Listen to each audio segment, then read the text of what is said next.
In this video, I'm going to show you how to add a page border inside of Google Docs. If you find this video helpful, please consider to like this video and subscribe to my channel. In saying that, let's just jump straight into the video. Okay, so Google Docs does not have a built-in page border feature like Microsoft Word. The only built-in border option is for paragraphs, not entire pages, but there is a workaround for this. So the best method is to use a drawing. So this is best for decorative borders. So go ahead and open up your Google Doc and then click onto Insert, Drawing, and then click onto New. Now inside of here, we want to go ahead and click onto Shape. Click on Shape again and then choose a rectangle to draw out. So go ahead and draw out that page border like so.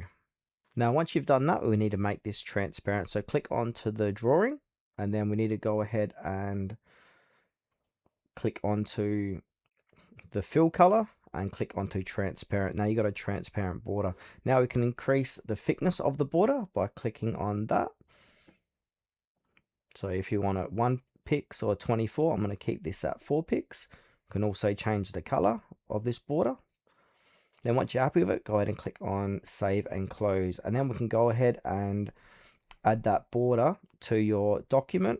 Now, if you already got text inside of here, that's okay. Click on that border, and then we've got some options here. So we got inline, wrap text around it, break text, but you want this behind the text. So go ahead and make sure that is behind, and then we can move with text. We can fix position on page. We've got some position options. So that's it, how to add a page border inside of Google Docs.